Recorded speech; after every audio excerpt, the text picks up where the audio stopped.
Virgos are developing a new story about how they feel about themselves. And I think this is an evolution for Virgos. I think you have always felt bad about yourself for one reason or another, felt a little, treated poorly. You weren't really valued by your parents. The truth is, no one can completely value a Virgo. They're too rich. There's just too much there to accept and appreciate. You spend your whole life giving gratitude and thanks to a Virgo if they had it their way. And that's not to say that you are a attention horse. It's that you're just so many things. You have so much energy. You're going in so many different directions. It's like for a parent to sit there and applaud everything just is not going to happen. So a lot of Virgos feel bad about themselves, or the story was they felt bad about themselves because their parents didn't love them, or because their first grade teacher told them they were nothing, or whatever. And so there's this story playing on about how I should feel about myself, and them fighting against that, saying no. So you're going to write a new story about how you feel about yourself under your own terms is what's going to happen. And when you do that, you'll be able to let go of a dialogue with the full moon in Gemini, a dialogue about what you can and can't do, or can succeed or can't succeed at in life. So the full moon in Gemini says Virgos have a certain attitude that actually keeps them from succeeding. And it's based on the fact of the way they feel about themselves generates this attitude in their head of like, oh, no one's going to ask me. No one will pick on me. No one will ask me to dance, or whatever that might be. And it's all because it's a reflection of that belief about how you feel. You're always going to feel left behind. You're always going to feel abandoned. You're always going to feel unappreciated.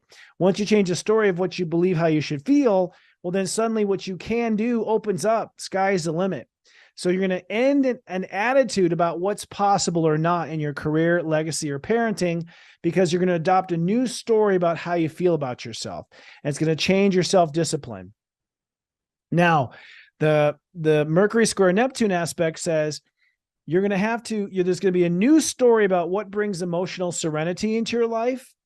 And that new story of emotional serenity has to be reconciled with how relationships will go. Okay. So Virgos, I'll say it every week. I think Virgos are meant for true love in this lifetime. I think it's starting now with Saturn direct. I think it starts when Saturn gets to 1 degree later this week.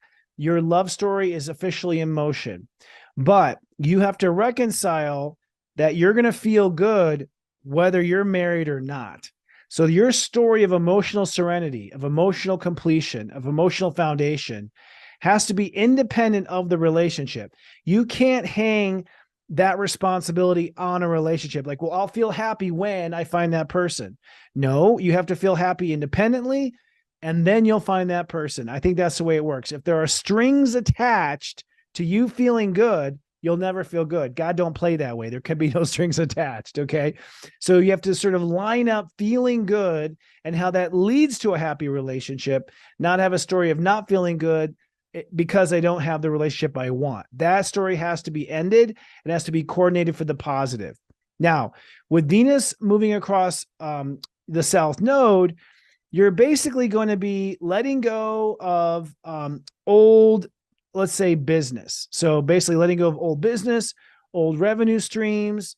You're going to be letting go of old investments, maybe letting go of old business partners, maybe letting go of a place you played in the business now.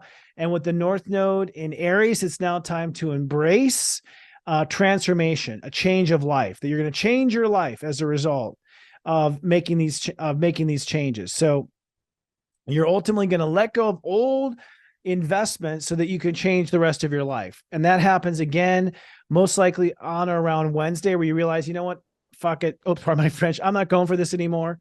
Virgo got a cuss word out of me. I'm not going for this anymore. I'm not going to invest anymore in this. I'm going to actually, because I need to change my life, I need to let go of these attachments. So letting go of business attachments to change your life. It's serious joy, joy, joy.